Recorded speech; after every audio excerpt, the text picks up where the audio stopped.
1장 12절에서 22절 말씀을 제가 한 절, 여러분들이 한 절 같이 교독합니다. 12절을 제가 먼저 읽습니다. 지나가는 모든 사람들이여 너에게는 관계가 없는가? 나의 고통과 같은 고통이 있는가 볼지어다. 여호와께서 그의 진노하신 날에 나를 괴롭게 하신 것이로다.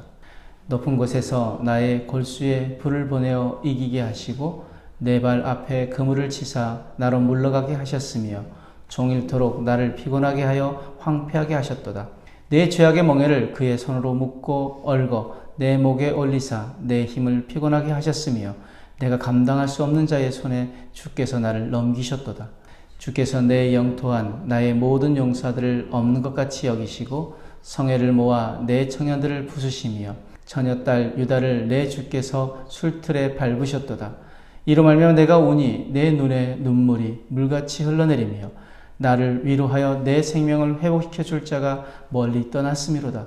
원수들이 이김에 내 자녀들이 외롭도다. 시온이 두 손을 폈으나 그를 위로할 자가 없도다. 여호와께서 야곱의 사방에 있는 자들에게 명령하여 야곱의 대적들이 되게 하셨으니 예루살렘은 그들 가운데 있는 불결한 자가 되었도다.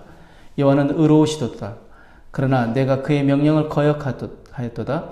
너희 모든 백성들아 내 말을 듣고 내 고통을 볼지어다. 나의 처녀들과 나의 청년들이 사로잡혀 갔도다.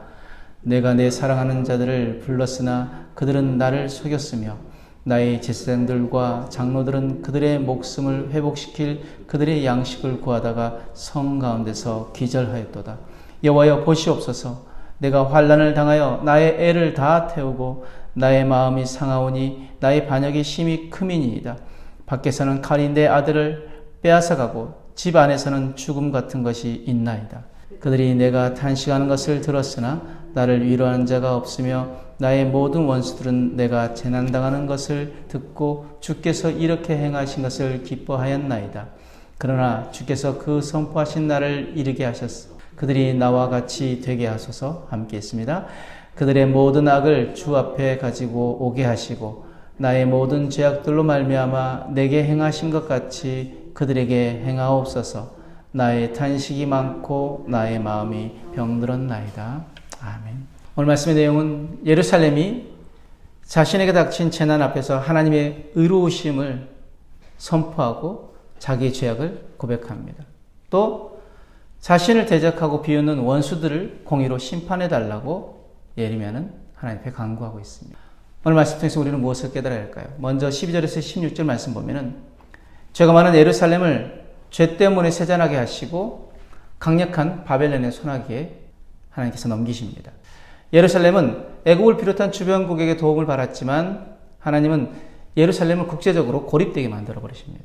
그들은 바벨론 앞에서 그물에 걸린 사냥감 신세가 되었고 슬틀에 짓이겨지는 포도처럼 유다의 젊은이들이 피를 흘리며 쓰러지는 모습을 지켜볼 수밖에 없었습니다. 예루살렘의 위로자요 수호자이신 하나님이 떠나시자 예루살렘에 남은 것은 뼈가 타들어가는 고통과 눈물이 홍수처럼 흘러내리는 슬픔뿐이었습니다. 그래서 선지자는 이 시를 지어 부름으로써 예루살렘에서 일어난 그 참사가 그들의 죄를 향한 하나님의 진노임을 깨달으라고 호소하고 있는 것입니다. 오늘날 우리 교회가 힘과 영향력을 잃고 쇠퇴해가는 현상은 다른 것이 아닙니다. 교회가 깨어있어야 할 때 깨어있지 못하고 빛과 소금이 되지 못하고 거룩한 영향을 끼치지 못한 불순종으로 인한 것입니다.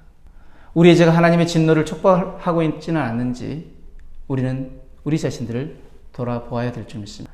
계시록 3장 1절에 3절 말씀에 사대 교회 사자에게 편지하라. 하나님의 7영과 7별을 가지신 이가 이르시되 내가 네 행위를 아느니 네가 살았다 하는 이름은 가졌으나 죽은 자로다. 너는 일깨어 그 남은 바 죽게 된 것을 굳건하게 하라. 내 하나님 앞에서 네 행위에 온전한 것을 찾지 못하였노니 그러므로 네가 어떻게 받았으며 어떻게 들었는지 생각하고 지켜 회개하라. 만일 일깨지 아니하면 내가 도둑같이 이르리니 어느 때에 네게 이르는지 네가 알지 못하리라. 분명히 경고하십니다. 이름만 가진 성도, 이름만 가진 교회가 아니어야 합니다. 하나님은 오늘도 말씀하십니다. 네가 어떻게 받았으면 네가 어떻게 들었는지를 생각하고 지켜 회개하라. 우리가 어떻게 구원받았습니까? 우리가 어떻게 복음을 들었습니까? 하나님의 은혜입니다. 하나님이 우리를 사랑하신 그 사랑으로 인함입니다. 우리가 그렇다면 하나님께 그 은혜를 받았던 그 첫 신앙, 첫 사랑, 그것이 우리 안에 끊임없이 더 커지고 하나님 향한 사랑이 더 커지고 하나님 향한 그 믿음이 더 커져야 함에도 불구하고 우리 첫사랑을 잃어버리고 하나님 말씀 안에 온전히 행하지 못함으로 하나님의 뜻에서 점점 벗어나는 삶을 살고 있지는 않는지 우리가 회개해야 될 줄 믿습니다. 만약 일깨지 아니하면 내가 도둑같이 이르리니 어느 때 네게 이르는지 네가 알지 못하리라. 분명히 하나님은 경고하십니다.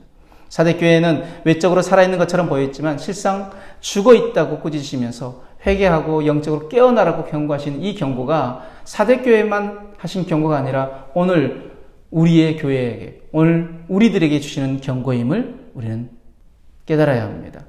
오늘날도 우리 교회도 우리 성도들도 깨어있지 않으면 영적으로 침체되고 무기력하게 될 수밖에 없습니다. 이름만 있는 성도, 이름만 있는 교회가 아니길 원합니다. 이 세상에 정말 빛과 소금으로 하나님의 영향력을 거룩하게 드러낼 수 있는 그런 교회, 그런 성도가 되어지길 원합니다. 17절에서 22절 말씀에 바벨론을 막기 위해 주변국을 의지하려 했던 유다의 모든 시도가 다 허사로 끝납니다. 하나님이 진노의 불을 내시면 세상 그 무엇도 막을 수 없기 때문입니다. 성 밖에서는 적군의 칼에 죽고 성 안에서는 기근과 질병으로 죽는 비참한 재난 앞에서 선지자는 하나님의 의로우심을 선언하고 예루살렘의 불순종과 반역에 대해서 그것을 고백합니다.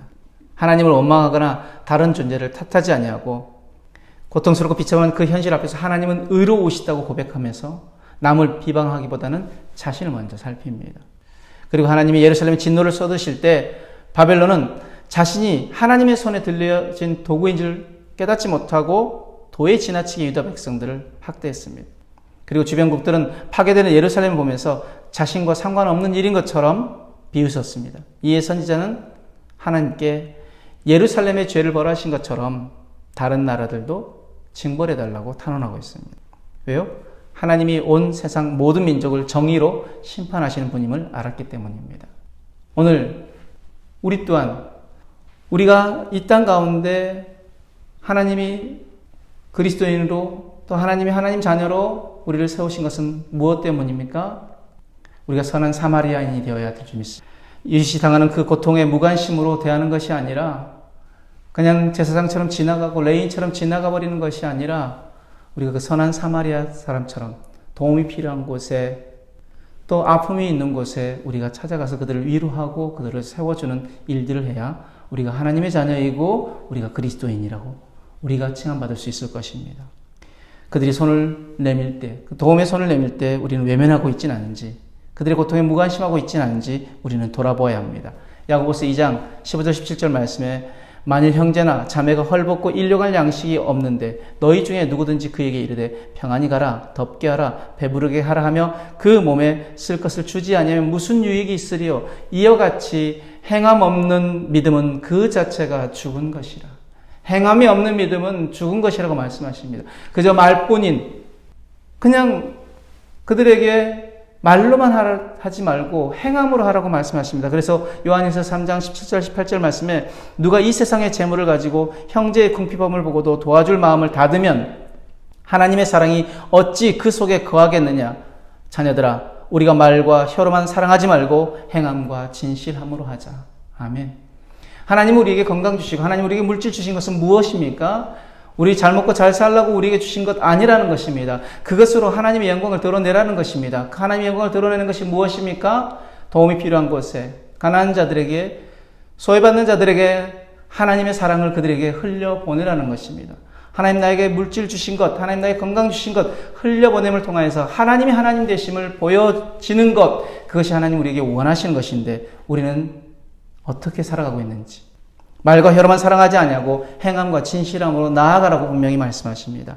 잠언 19장 17절 말씀, 가난한 자를 불쌍히 여기는 것은 여호와께 꾸어드리는 것이니 그의 선행을 그에게 갚아주시리라. 가난한 자를 불쌍히 여기는 건 무엇이라고 말씀하십니까? 하나님 앞에 꾸어드리는 것이라는 것이. 누구에게 받습니까? 가난한 자에게 받습니까? 아니요. 우리가 그 가난한 자들 갚을 능력이 없기 때문에 누가 갚아주십니까? 하나님이 갚아주시는 것입니다. 사랑하는 성도 여러분, 우리가 이 시간 형제의 눈 속에 있는 티를 보고 내 눈 속에 있는 들보를 깨닫지 못하는 어리석은 자가 아니라 먼저 나의 허물과 죄를 돌아보고 회개하며 지극히 작은 자에게 하는 것이 주님께 하는 것이라는 말씀을 기억하고 말과 혀가 아닌 행동으로 사랑을 실천해야 될 줄 믿습니다. 행동으로 우리가 우리의 믿음을 드러내는 저 여러분의 삶이 되어지길 주님으로 축복합니다. 아멘. 기도하겠습니다. 사랑과 은혜 하나님 감사합니다. 우리 교회가, 우리 성도가 거룩한 영향을 잃어 이 나라와 이 민족이 하나님을 찾지 않게 된 것 회개합니다. 하나님을 떠나게 된 것 회개합니다. 용서해 주시고 다시 깨어 일어나게 하여 주옵소서. 다시 주님 앞에 돌아오게 하여 주옵소서. 또한 말과 혀뿐인 사랑과 신앙이 아니라 행함과 진실함이 있는 신앙과 삶이 될 수 있도록 오늘도 그렇게 몸부림치며 살아가는 하루 될 수 있도록 주님 저희들에게 믿음을 더하여 주시고 저희들에게 행함이 있을 수 있도록 손과 발로 하나님 말씀을 살아낼 수 있는 그런 결단이 있게 하시고 그렇게 나아가게 하여 주옵소서. 감사하며 예수님 이름으로 기도드렸습니다. 아멘.